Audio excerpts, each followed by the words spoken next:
I like your little intro, by the way, where it's just like you guys are talking before you actually start. That's just kind of fun. I'll include that part in the beginning of the Yeah, the podcast. it's recorded.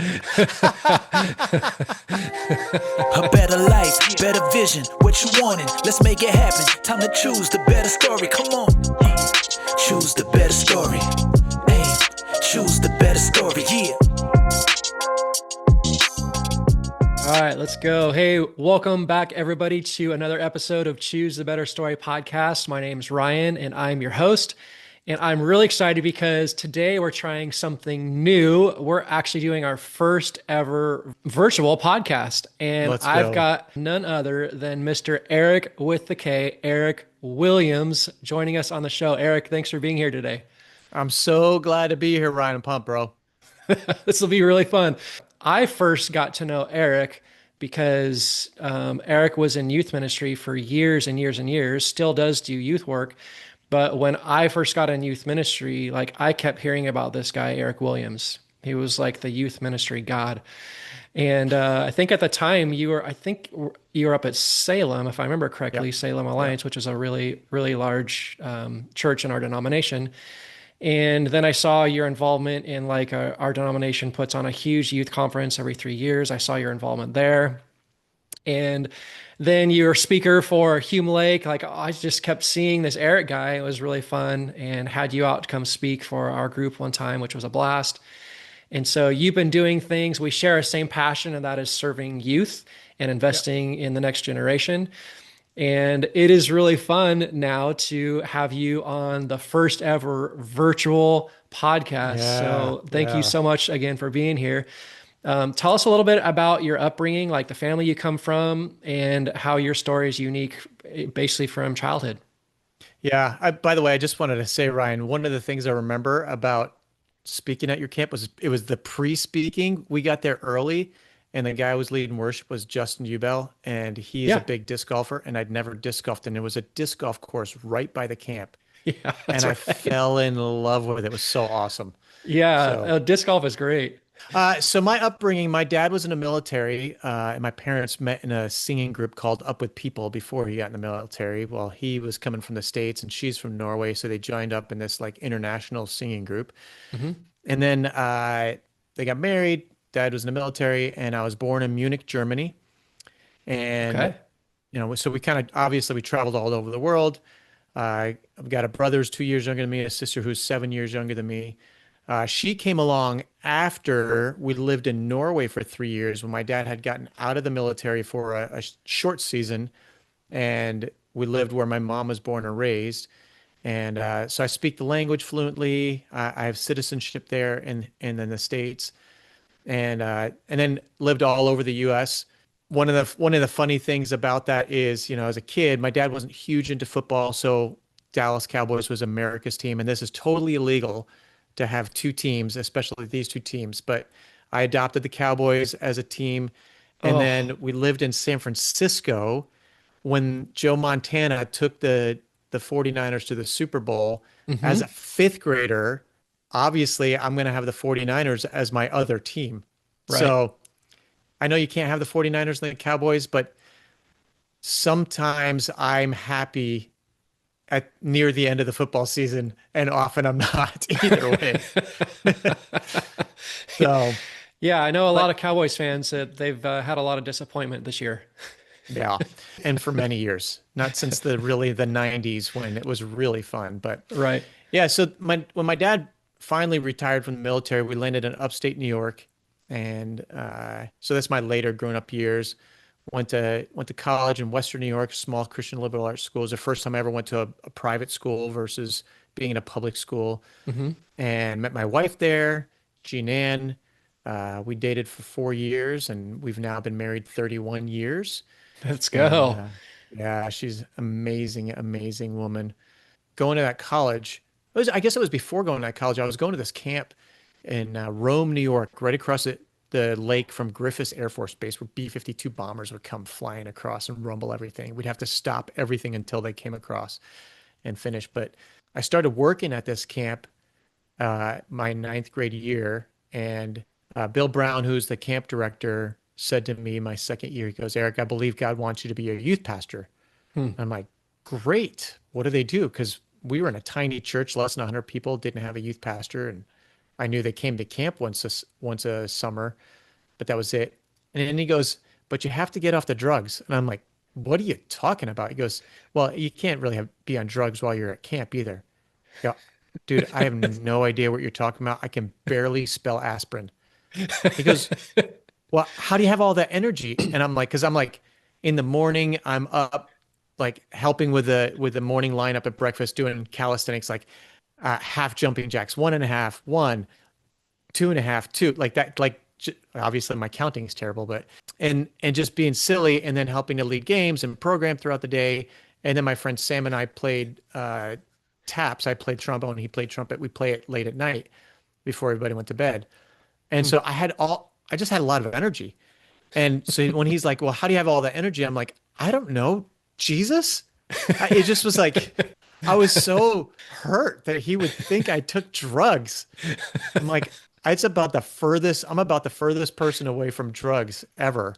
So, but then my senior year of college, I thought I was going to work at camp because I loved it. I thought I'd take on and be the director and all this stuff, which they actually offered me.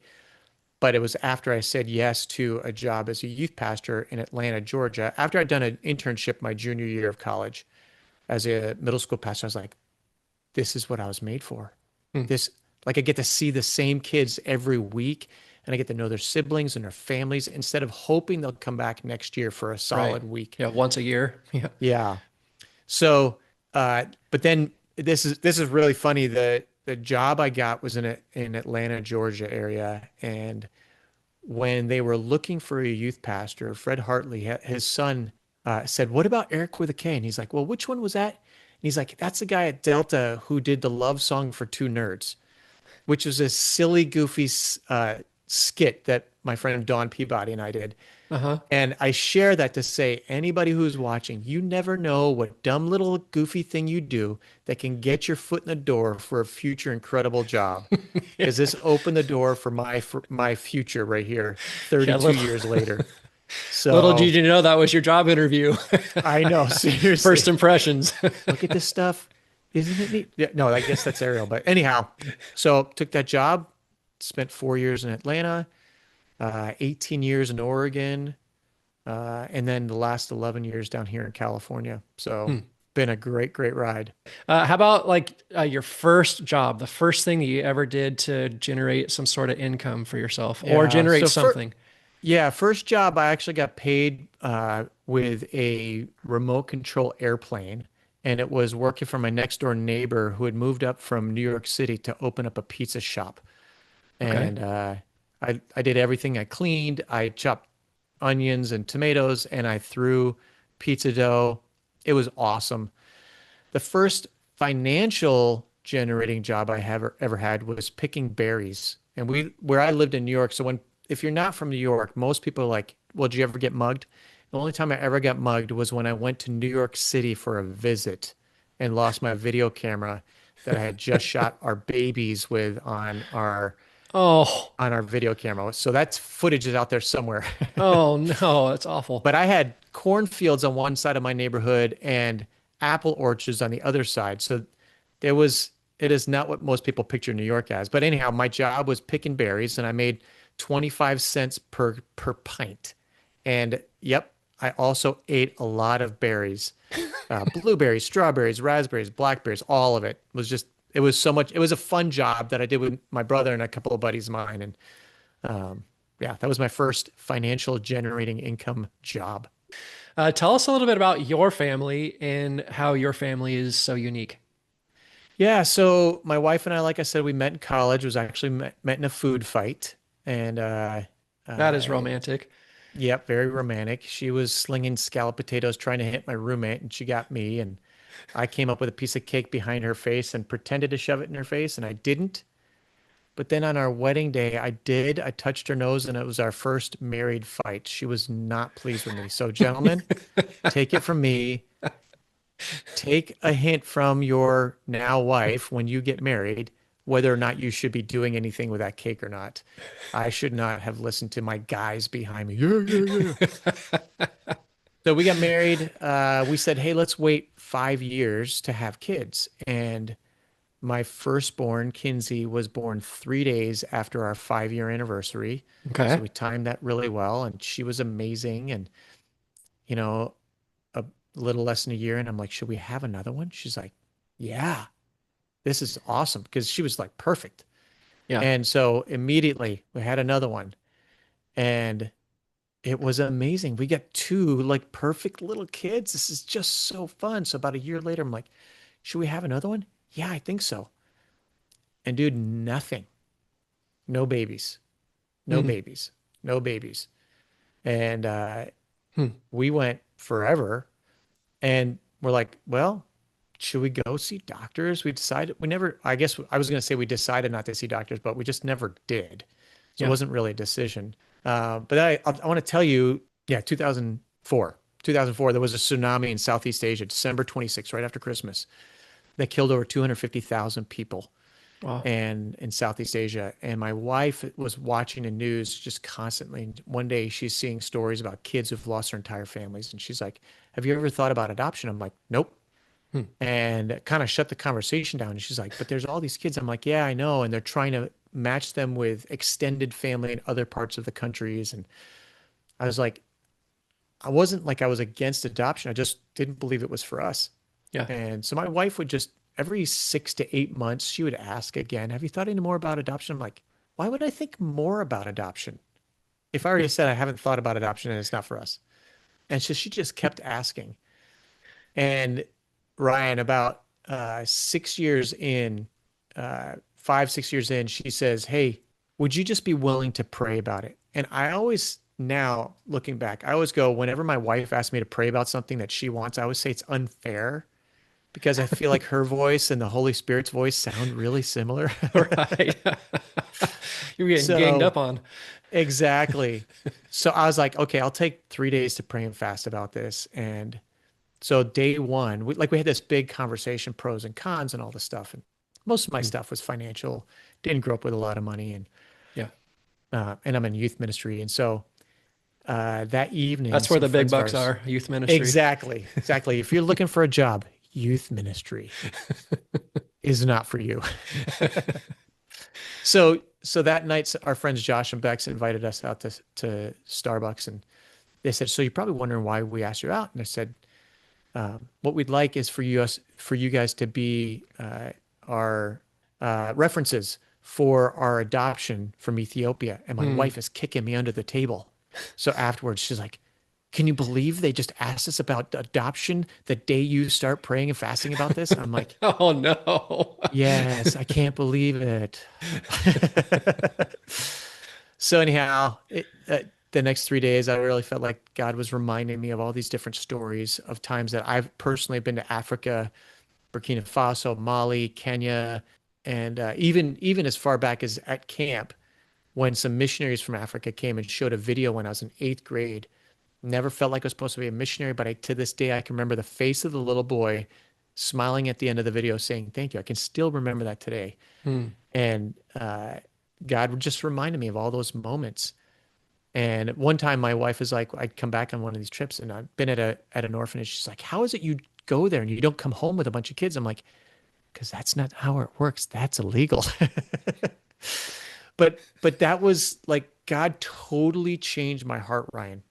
Hmm. And after those 3 days, I wasn't a big journaler at the time, and I journaled, and I'm like, I'm in, and we're Hmm. adopting too, and Wow. we chose to adopt from Ethiopia. Oh, it was Okay. amazing. There's got to be some fun stories about that and that whole process. Like, let's talk a little bit about. So you got a boy and a girl, right, from Ethiopia? Yep, yep, Okay. yeah. So we have a boy and a girl that are 10 and 8 and 10 years older, or 10 and 12 years older. And when we started the process, we said we just wanted two kids. We didn't care one way or the other that are under 2 years old. And again, I had no idea. I just knew finances were a big deal with this, and God gave me this. And I can stress about finances like nobody's business, but Hmm. God gave me the moment I said yes to what I felt like God was saying to my heart, I didn't stress about money one bit. Wow. And the Okay. day we turned in our paperwork, we got a $3,000 check to go towards our adoption. Wow. And then our pastor said, "Hey, there's somebody in the church who a family member passed away, and they found like a whole bunch of silver coins that were hidden, and they wanted to go to somebody who's adopting." And they said, "Do you know anybody who's adopting?" And he's like, Oh my "Yep." goodness. And so we got that, and Hmm. we had a bunch of friends and family that helped put together like these garage sales, and we had raffles, and I created these shirts. Ethiopia has over 5 million orphans. And so on the back of the shirt, it says 5 million minus two. Hmm. And then a picture of kind of a picture of Africa with Ethiopia, but it's all written in words about family and love and all this stuff. And Right. so we sold those. And along the way, at one point, Jeanette and I both agreed, like, hey, I think we're at the end of what, like, we've been working really hard to raise money. We need to just pause.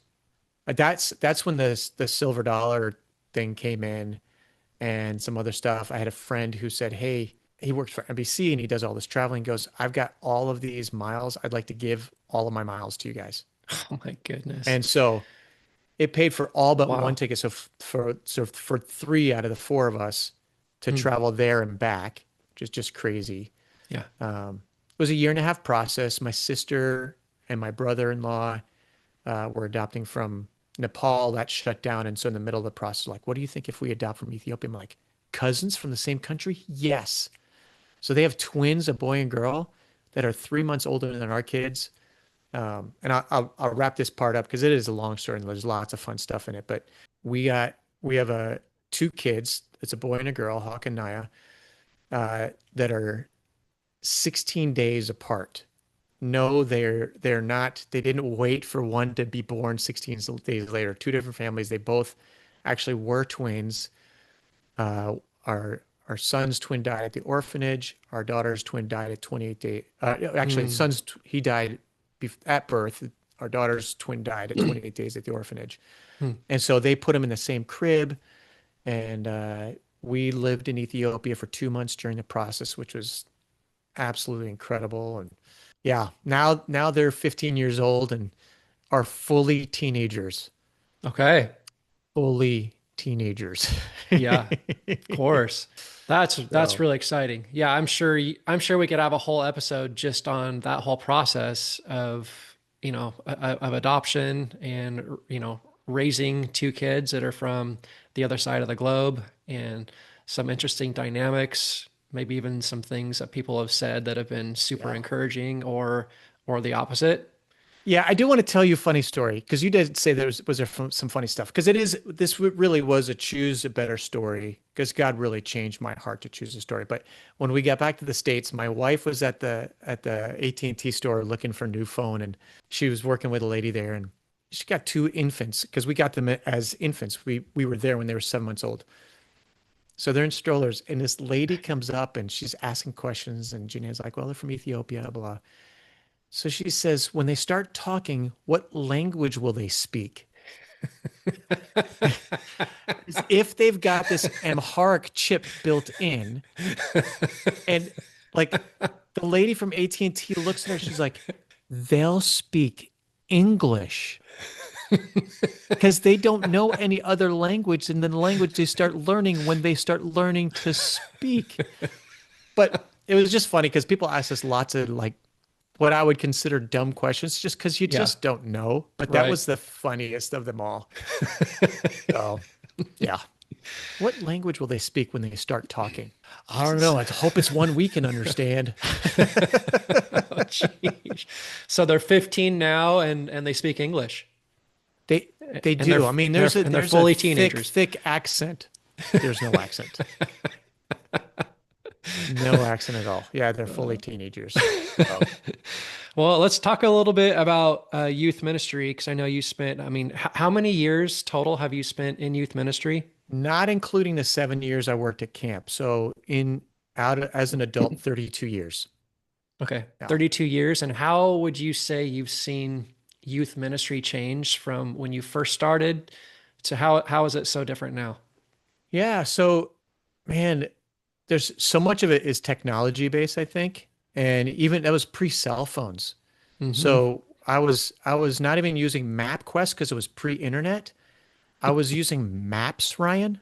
I don't know if you've seen these things. They open up and then they open up and they open up some more and there's lines on there and you got to figure out where you are. There's no you are here dot. Right. You got to figure out where you are, where you're going. I do like camps and I take students to camp and I had to have somebody in the passenger side with a map saying, okay, you got to turn here next. So that was big. I The remember other that big, too. I mean, sorry to cut you off, but my very first trip that I took with when I was in when I got in ministry was a trip to summer camp. And I got so lost on the way to camp. And I had been there, year after year, but now that I was in charge, I got so lost. People kept saying, "Should we stop? Should we pull over and ask for directions?" Because they knew I was lost. I was like, "No, I think we're on the right road." By the time I actually stopped to ask for directions, the person actually laughed at me because of how far I was off of the path of getting to camp. But yeah, I remember that. I remember handing like youth leaders like pieces of paper, the map quest, how to get there, and just hoping that we would all arrive somewhere in the same vicinity. oh Yeah, yeah, that was those were wild times. Now you just just punch it in wild. your phone. It's like it'll take you step by step. But yeah, Yep. Shortest those were the route, those were tough avoid days. traffic.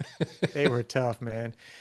Some of the other big things would be like we used to be able to just plan an event and say that, hey, here's the fun stuff we're going to do, and kids would just show up Yeah. because it was kind of they used the word attractional back then, but Hmm.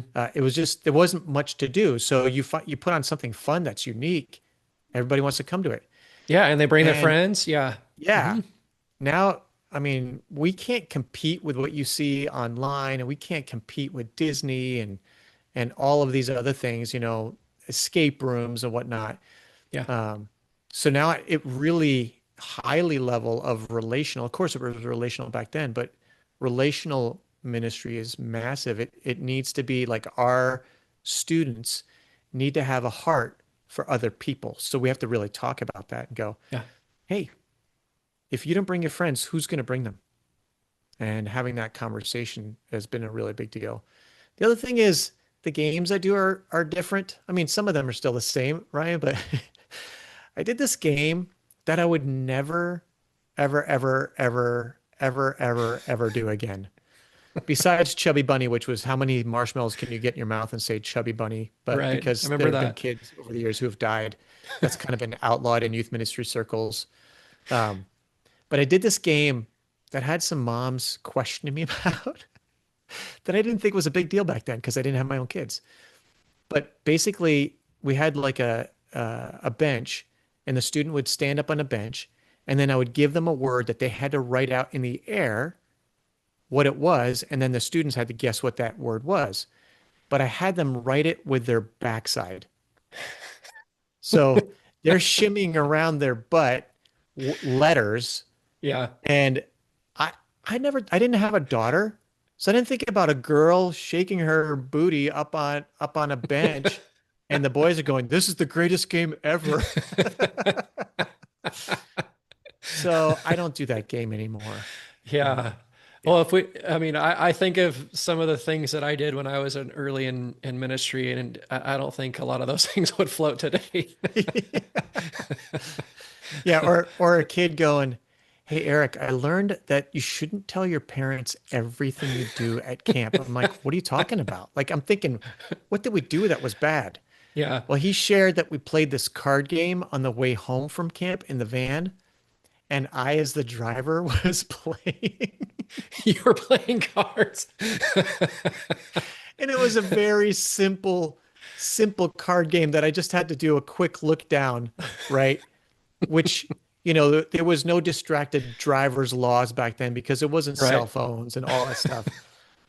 But he's like, yeah, my mom wasn't too happy about that. I'm like, oh, goodness. I got to tell kids not to tell their parents everything. And I'm like, no, that's not a good idea. Don't keep things from your parents. Oh man. 30 plus years in youth ministry, and that's a hilarious story. Do you have any other do any other stories come to mind? You're like, oh man, this was either like priceless or embarrassing. Like what are your highlight ministry moments, either for the good or for the bad? Yeah. Yeah, we took a bunch of students because one this is something we don't do anymore. Like I don't take students to concerts because back in the day it's like you take them to DC Talk and everybody wants to go see DC Talk. Yeah. Well, today there is no that's the big artist. They're all Hmm. niche artists. So, Right. but we did go to a concert when I was in Oregon, and we took our high school and our middle school. I was a middle school pastor, and a parent afterwards comes up to me and says, "Have you seen my daughter?" I'm like, "Who's your daughter?" So and so. Oh yeah, I met her tonight. Let's go ask Scott, our high school pastor, because he's in charge of the high schoolers. We left without her. Oh no. She No way. And again, pre-cell phones, like there was That's cell like my phones around, worst but we didn't nightmare. have them. Dude, we left. We did not have a list of everybody who came and everybody who went. We just kind of had a rough number. And it turns out she saw somebody at the concert she knew that lived next door. And she goes, "Oh, can I get a ride home with you?" Which Hmm. made sense to a teenage girl to get a ride home with a friend who lives next Yeah. door. Save her mom some trouble. Well, she Oh didn't my tell her goodness. mom. Mom shows up at church where her daughter is at this church event and is not there and And now is she's stressed not out there. and made some phone calls, called back to the house. She's at home. She's safe. She's okay. Oh man. Yeah, I'm putting myself in your shoes and forgetting somebody, forgetting to bring Oh, somebody back. It would rank as, yeah, that's got to be the it most was tough. terrifying, yeah, most terrifying thing. Now there's Yeah. some, don't get me wrong, there's some people that I wish would have a one-way ticket. Yeah. No But doubt. but No yeah, doubt. fortunately in my career, we always brought the same amount back that we took, which was nice. But yeah, that was always on my radar of like that would be the worst possible thing to It happen. was awful. It was awful. Let's talk about the theme of the podcast, choose a better story. Yeah. Two things. One is, can you say, is it Norwegian? You speak Norwegian? Yep. Can you say choose a better story in Norwegian? And then when you hear that phrase, choose a better story, what comes to mind?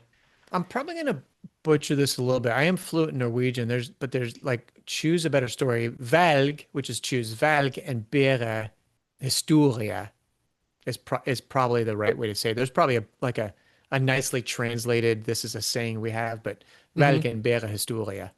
Okay. And it sounds good to me. And when you hear that phrase, what comes to mind for you?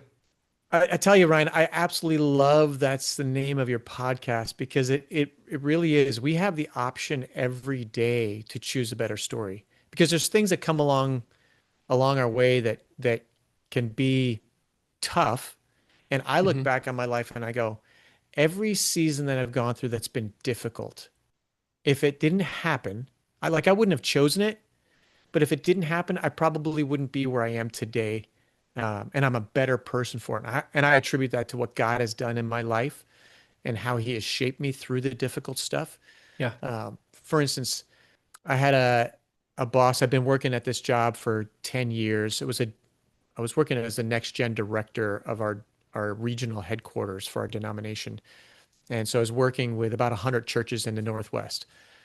And I'd been there for 10 years and had a new boss who came in, actually gave me a new job description. And a week later, he says, "Hey, it's time to consider, it's time to make a change."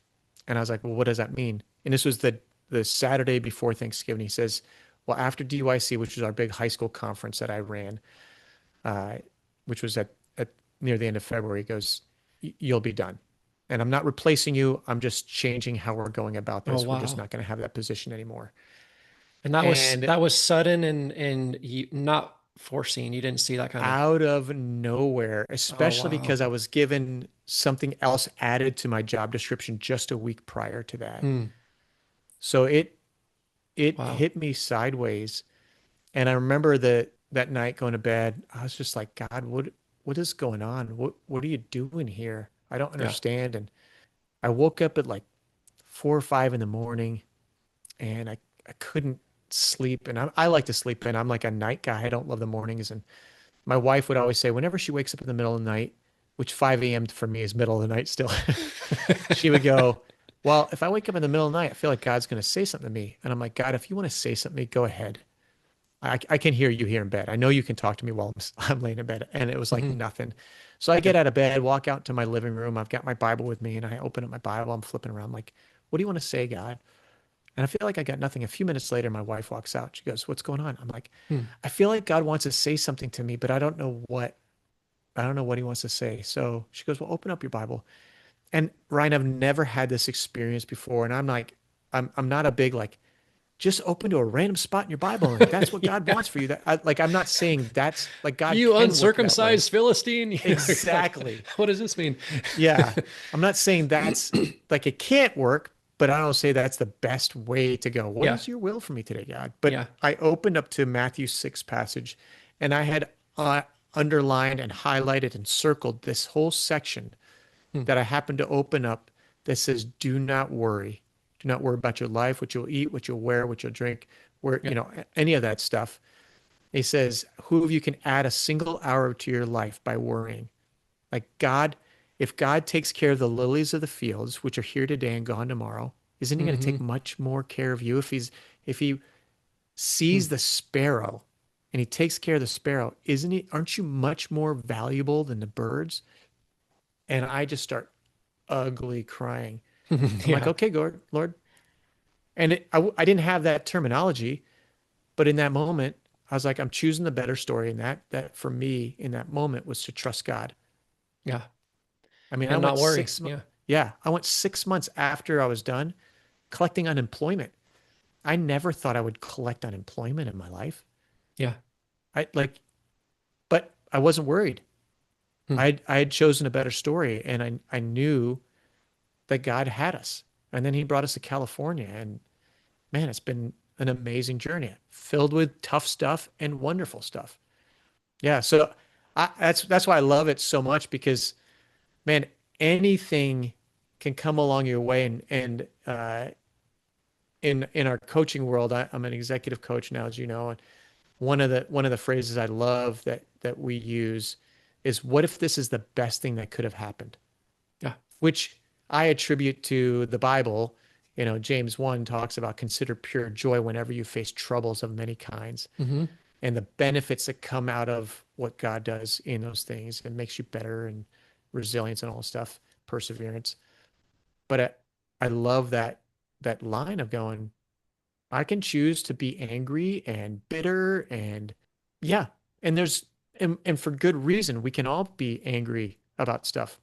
But when bitterness takes root, you're just kind of a miserable person. Yeah. And when you choose the better story, and that's choosing to go, okay, well, what can I do with this life that's placed before me that isn't going to cause me to live a life of misery and anger and bitterness?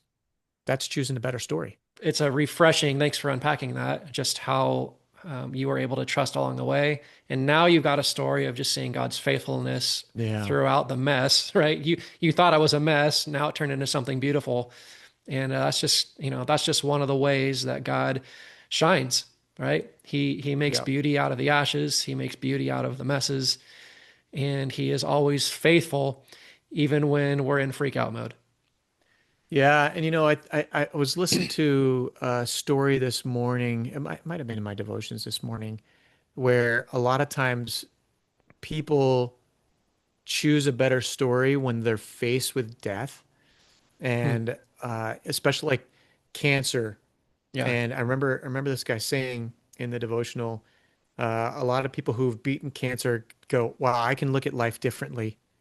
And he goes, but even those who didn't beat cancer, oh, it was Kurt Harlow at Bayside. He said, even those who didn't beat cancer, at the end of their life, they're able to look and go, my life is fulfilling, and Hmm. I'm living a better life even now at the end, Yeah. knowing that I'm probably not gonna make it, but I have a Right. better future. Hmm. Significant. And I'll share you a quick story, Ryan. For me, that was a near-death experience. We are, excuse me, our high school group from Salem Alliance would go down to Shasta, and we do these houseboats camp, and like 9 or 11 houseboats down, and we park in a cove and whatever. Yeah. Well, I had to come a day late, and so I come down, somebody picks me up in a boat, and I'm like, I'm in California, so I am fully embracing all that is California. So I'm like shirt off, flip-flops on, board shorts, and Let's I'm ready. go. That's how to So we're do it. across the Shasta Lake, and we get to where all the houseboats are, and there's a couple of guys like, dude, Eric, will you go on a hike with us? We need an adult to go with us. I'm like, yeah, yeah, let me put my stuff on the boat. I'll put my stuff in the boat, and we go for this hike, and we go up this ravine, Ryan, and we're going along, and it's probably been 45 minutes. And again, I'm in flip-flops and board shorts, Yeah. and so Proper it's not the hiking best, attire. yeah, not the best hiking attire.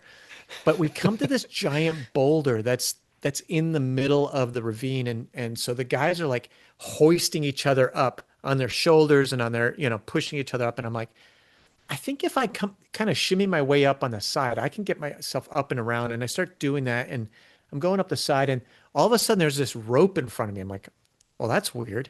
Well, it's about 30 or 40 feet long, and I see that it's been anchored in. So people obviously come up there and they do this And climbing use stuff. it. Yeah. Yeah. So I'm pulling myself up on this rope. I'm like, this is awesome. And then I kind of shimmy myself a little bit further, and all of a sudden I hit the shale rock. And I don't know if you recall exactly what shale rock is, but like it's thin and loose and breakable. Yeah. And I start to slip, and I'm like kind of push myself over. Well, where I push myself over, there's like this lip, tiny, I mean, it's like sticking out an inch out of the wall of this cliff, but where my hands are, and then a little bit by my toes. And all of a sudden I look down, Ryan, Oh my I'm goodness. about 100 feet up. Oh my And goodness. the seven guys that are all teenage boys that are down there, they look up, Eric, dude, that's so awesome. I'm like, no, This is no, not good. like I'm looking down. I there's right below me to the right, about 20 feet down is a bush. Now above me, about 20, 30 feet above are trees. That's the top of the ridge. But there's shale rock to my left where I slipped already, shale rock to my right. And it was one of those, I was just looking directly in front of me. So I was not paying attention until I got there. Oh, And I'm like, if I slip, the only thing that I could hope for is if I spin myself a half turn and I grab that bush and it has deep roots, which I'm certain it did not, yeah. then I can hold on to that. Oh So I'm no. like, guys, I need you. I need help. Like I'm stuck. This is like dangerous. And every youth pastor has that one kid. And if you're a teacher, you know what I'm talking about too. That one kid that you're just like, if you need to trust somebody with something significant, that one kid is not the one kid. So when I Yeah. said I need somebody to go get help, that one kid goes, He I'll go do it, volunteers. Eric. Oh, I'm yeah. like, no, no, no. The two of you need to go down.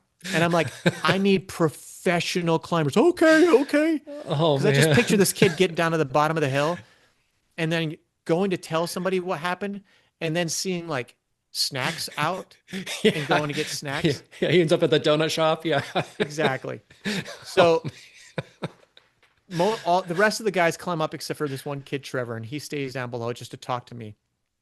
The guys that climb up the rest of the ravine, and I'm talking with Trevor for quite a while, and I'm doing the math, and I had this moment, like actually before I started talking to Trevor, I'm like, this could be it.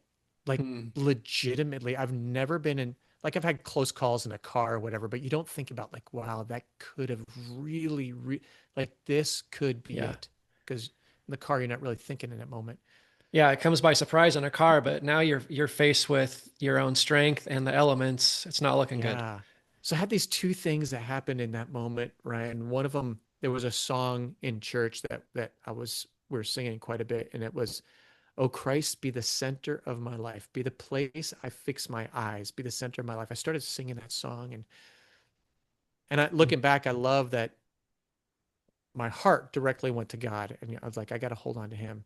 Yeah. And I started thinking about my family, my wife, who now has 4 kids at home, 2 who are babies, because it's just I think they might have been 3 years old. It was just before us moving down here, Hmm. and I'm like, if I if I die, she's got to raise 4 kids on her own. And I'm thinking, like, who could replace me? Like, like terrible thoughts. Um, so anyhow, Oh, these guys go up there, they get up above me, and they're up there talking, and they don't realize they're knocking some rocks down and they're hitting me in the head. I'm like, guys, chill. So anyhow, uh, it's like the Three Stooges. seriously, 2 hours later, and I'm sweating. I'm like, Oh my goodness. my muscles are kind of locked. Jeremy Williams, who was one of our leaders, former football player, big guy, has this giant rope around his shoulder. He's exhausted. He has run up this mountain with this giant rope. He sees me, and Ryan, I've never had this experience in my life. For those of you who are watching or listening, if you follow after God, and you read the Bible and all this stuff, the Bible came alive to me in a way that I've never experienced. He starts quoting scripture, says, "The Lord is my strength."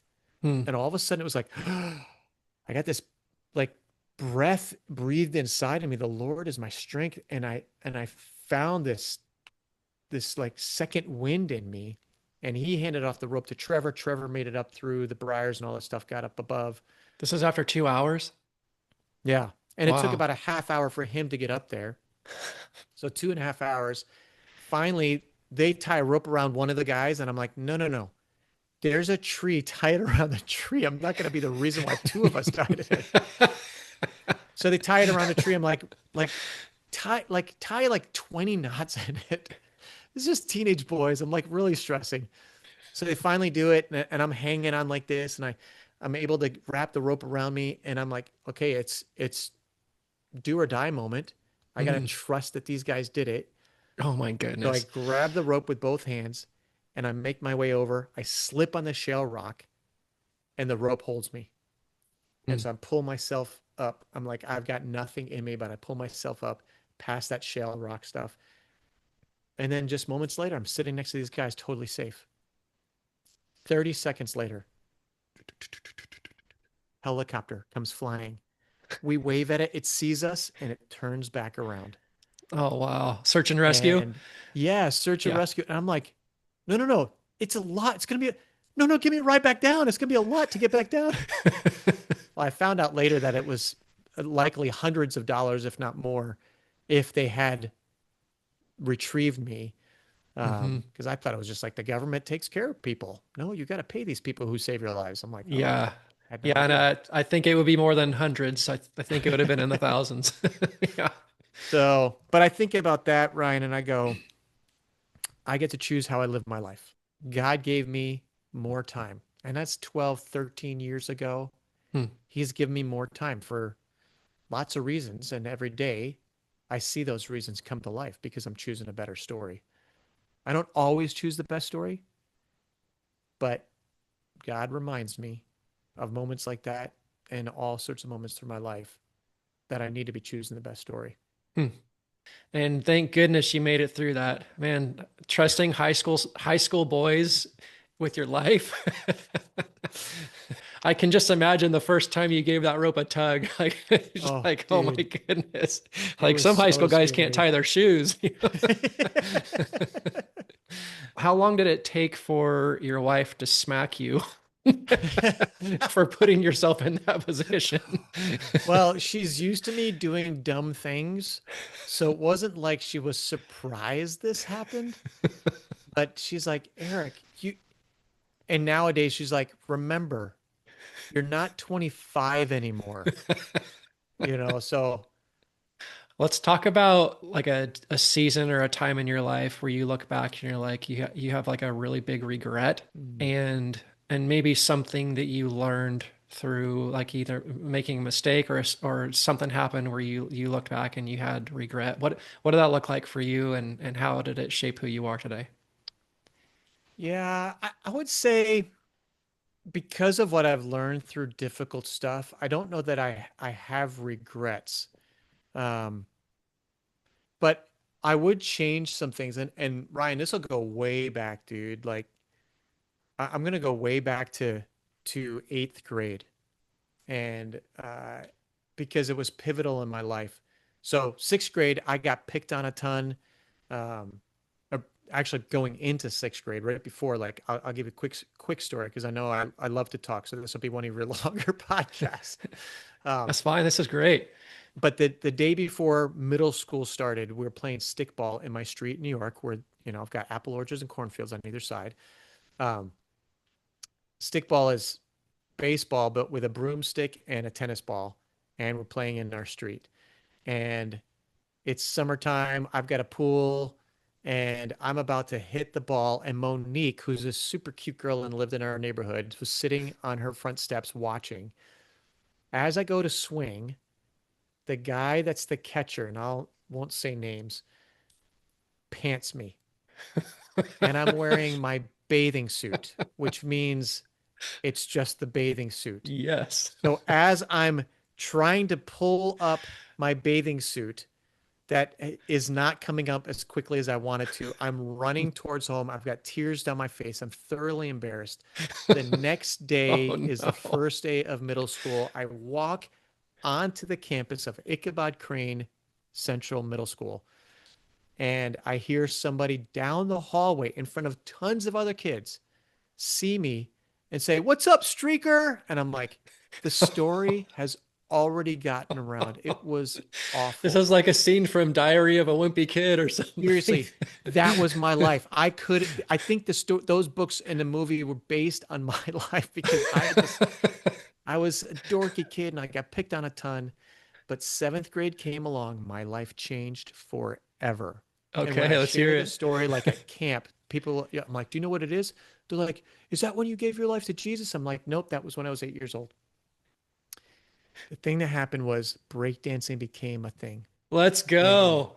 Let's go. I Eight. This is the fell 80s, right? in love. Yes, it was like 1984, maybe, Okay. and 83, 84. And it was in the news. Like we'd see these news stories about breakdancing and kids on cardboard on the streets, having these breakdancing battles. And I'm like, that's amazing. There were some movies, Beat Street and Breakin' and Breakin' 2 Electric Boogaloo. And like, it was amazing. And there was no internet, no YouTube, no how-tos back then. So I remember getting like a big thick magazine that had step by step on how to pop I and remember lock. those. Yep. And so I learned how to do this. I got some friends together. We would be in my backyard practicing and learning and teaching each other and helping each other. And we created a breaking crew, which Let's was called go. FBO, was our breaking crew, which stood for Fresh Boys Only. And my breaking name, my Super fresh. breakdancing name was Kiro Fresh, which is Eric backwards with an O instead of an E. And Okay. then, like I said, eighth grade came along and we had our first school dance. And Todd Pettingale, who was the radio DJ at Fly 92, which became Electric 92, came and he DJ'd our middle school dance. And at one point, they had a breakdancing competition, and we were ready. So FBO, and a few other breaking crews got out, and we had a breakdancing competition. And your boy right here won. Kiro Fresh. Let's Iro go. Fresh took home the big prize, which was a David Lee Roth record, who was the lead singer for Van Halen at the time. And it was a single, like his solo album, had nothing to do with breakdancing, but I was so excited. But it changed everything for me.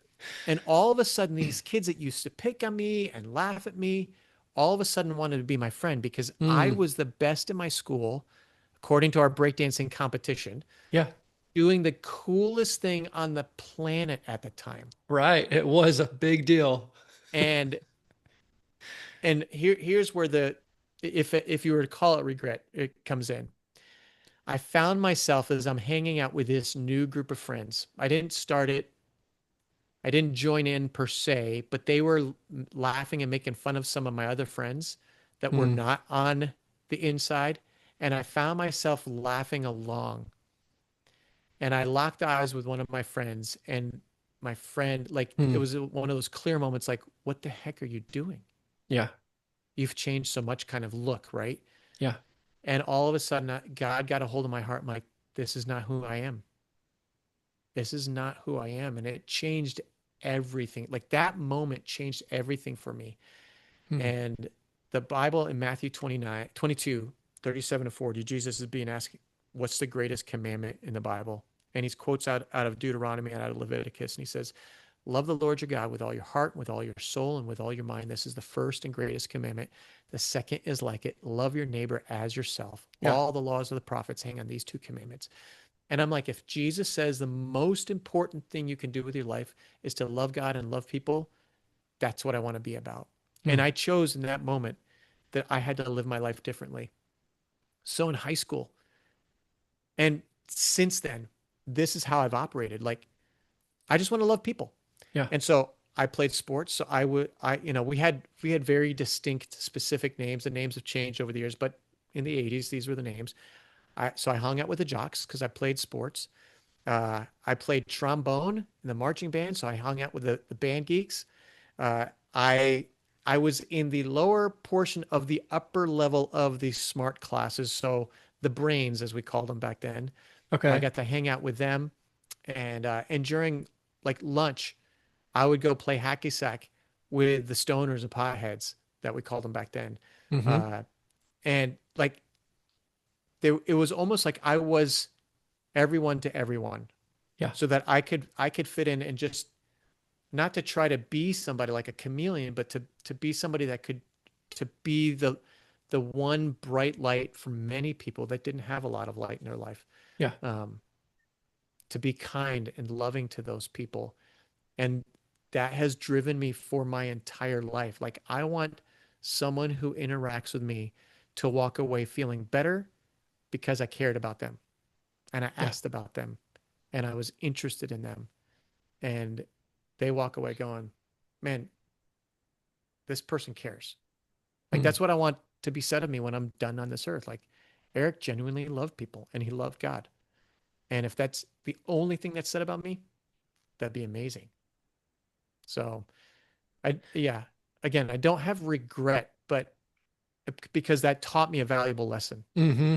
of how to treat people. And it comes back to your podcast, was choosing a better story and how I treat people. That is powerful. Kiro Fresh, you can still be the best at what you're doing, but you can still honor and treat people with kindness and care and compassion. Love it. That's right. It's really And good. I can still throw down a few breakdancing moves, but it takes a little longer to recuperate. Yeah. Yeah. Now you just pull muscles and yeah. Yep. Yep. So let's talk about what you're doing now in life. Maybe some changes that you've made and what's going on. What are you excited about? What are you doing? Yeah. So I'm still a youth pastor part-time at a church while we're looking for somebody to fill that role. But I got into that role as a result of getting certified in youth ministry coaching. And so I've been coaching youth pastors the last 4 or 5 years, alongside the 10 years that I worked at the regional headquarters, but officially doing that. But then last summer, I went through an executive coaching program with Meta Performance Institute and Novus Global and got certified in executive coaching. And Ryan, it's been such a huge encouragement and empowerment to my life and how I operate Hmm. and becoming an executive coach and getting to coach others in a new world. Like they may or may not be connected to church, Sure. but it's helping people to get clarity on what is the dream, what is the thing they want to chase after. And like I said earlier in coaching, like this phrase, what if that's the best thing that could have happened? Yeah. I first heard it from JKB, who's the president of Meta Performance Institute. His house burned down during the California fires last year, the Palisade fires, the Right. LA fires. And he transformed his neighborhood by just saying to his family and to his neighbors, like, what if this was the best thing that could have happened to us? Like that approach, huge. Yeah. So I'm loving what I get to do with coaching. It's absolutely transformative. Out of curiosity, do you have like a favorite person you're coaching right now?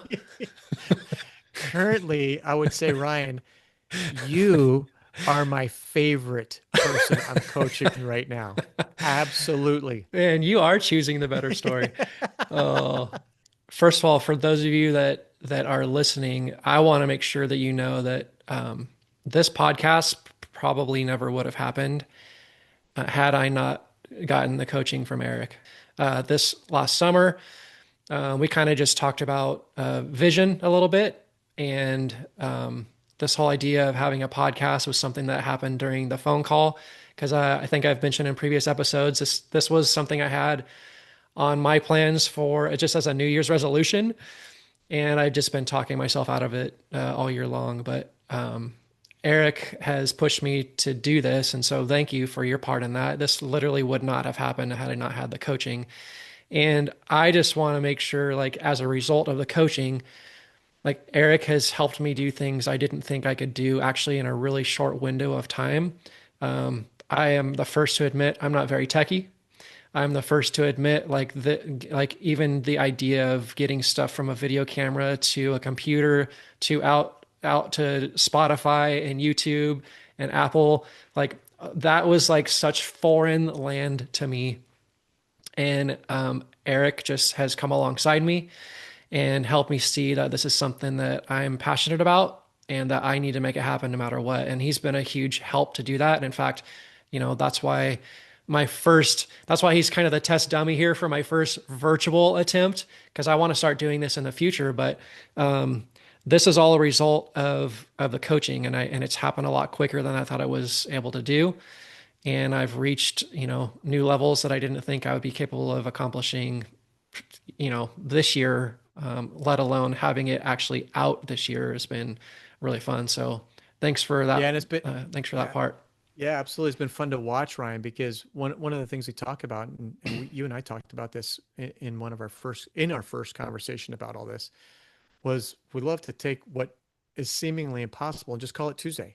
It's just another day, Hmm. because that was impossible to you before you when we were first talking. Like he goes, I just don't know the tech stuff, and you do it now.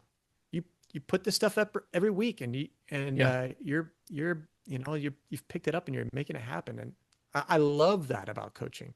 Yeah, it's really exciting. I feel like I'm challenged. I feel like I'm growing. I feel like you're helping me grow. I feel like I'm transforming into a new Ryan. And Yeah. there has to be a new version of myself to get to the places I want to be in the future. And I'm embracing that, and you're pushing me along the way. So again, thanks for doing that. Like just for the fun of it, for those people that are listening and they may be thinking like, uh, having a coach is for the weak, or having a coach is for snowflakes, or whatever you want to call it. Um, like, what would you say to someone who maybe has that mindset that coaching is just for weak and needy and dependent people? Yeah, that's a good question. I've had the similar, not fully this, but have had some thoughts about that, like about therapy. Like, why would I ever want therapy? And Hmm. I just figure it out on my own or whatever. But the idea of having somebody come alongside you to help you process things, and I'd say the difference between therapy and coaching, there's probably lots, but a major difference is therapy helps you to kind of dig into your past and unpack stuff in the past to Yeah. help you get unstuck and move to the future. Hmm. Where coaching is not concerned about the past. It's going, okay, let's look to the future. Who is, because Ryan, you said you're a different person. Your mindset has changed Yeah. on all of these things that you've done because of coaching. And it looks to what's the preferred future you have? Who is it you want to be? What is it you want to do? What do you want to, all of that? Okay, let's look at that, and let's create this vision of the future, and let's go after that. And Yeah. it's changing mindset and Hmm. processing and strategy and all that stuff. But it is so much about looking to the future and allowing that to be motivation. That's why like coaching has had such a significant impact on my life, and it's why I'm so excited to actually be doing this now for a living. Yeah. Hey, listen, every day you're writing a story, one that you settle for or one that you actually want. Most people choose the easy route, the comfortable story, but we all have a built-in desire to live a meaningful life and a better story. One with purpose, direction, adventure, and momentum.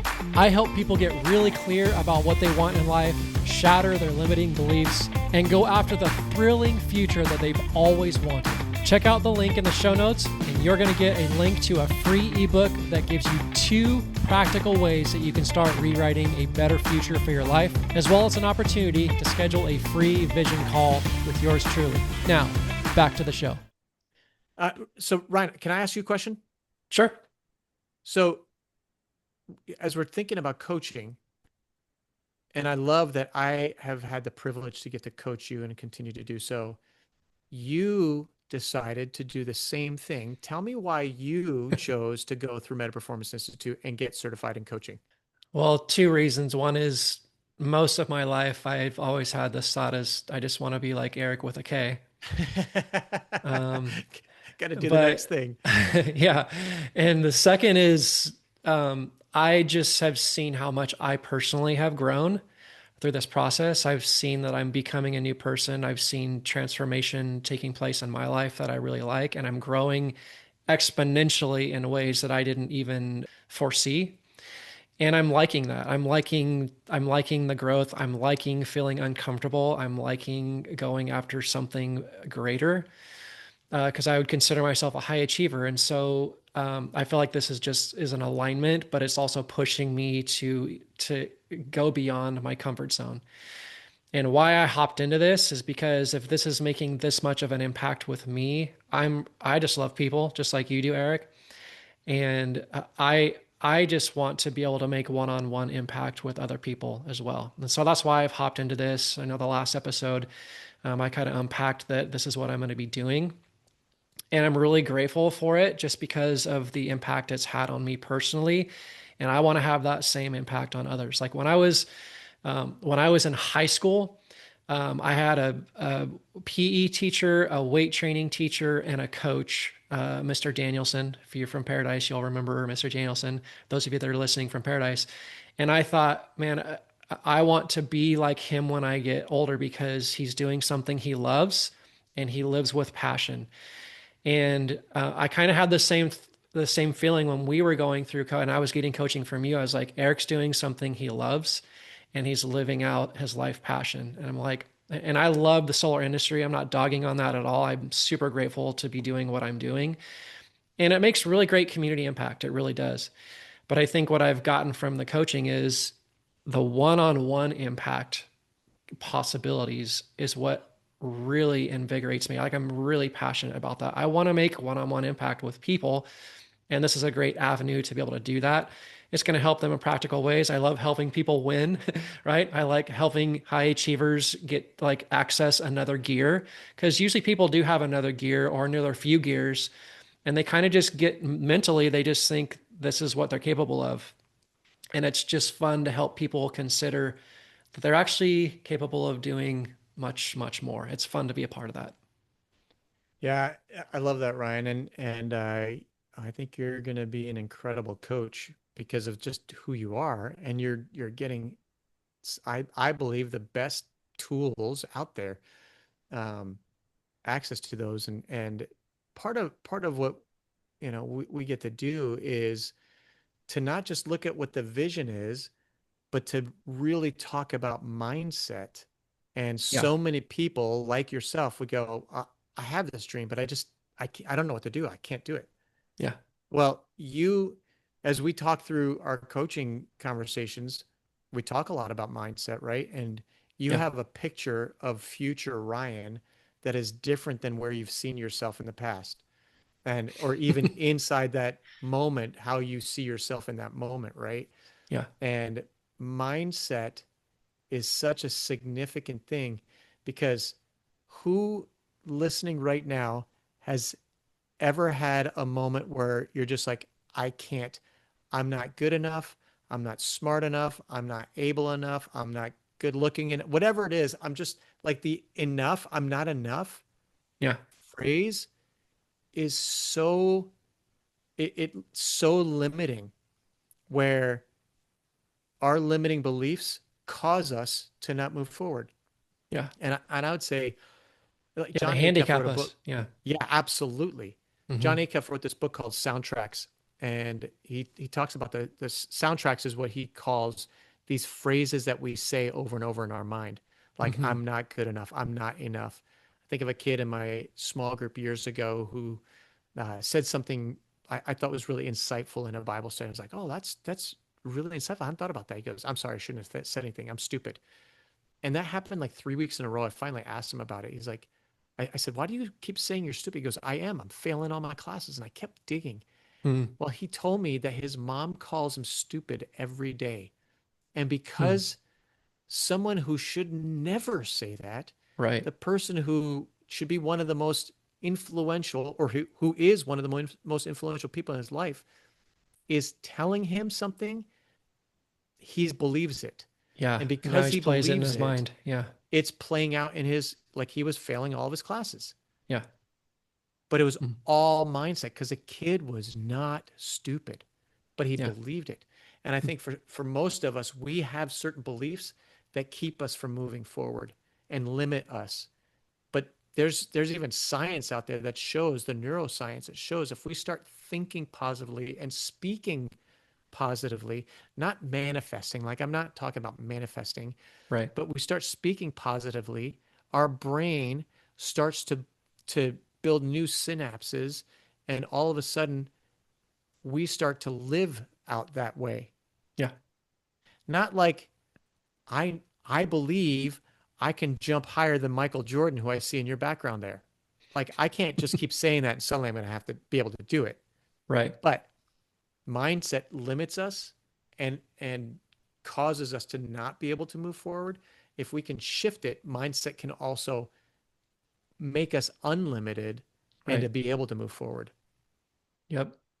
Yeah. And so, I mean, that's a great thing to kind of wrap up on is, again, this all comes back to this idea of choosing the better story. And if we just talk about that whole idea of soundtracks, I mean, we have the choice. We have the choice to let those limiting soundtracks, we can turn those on high volume and listen to them all day long, and they're not doing any good for us. These, especially these negative soundtracks, if we play them over and over and over and we just start believing them as if they are the truth, that isn't the better story, especially if it's a soundtrack that's got nothing good for us in our future.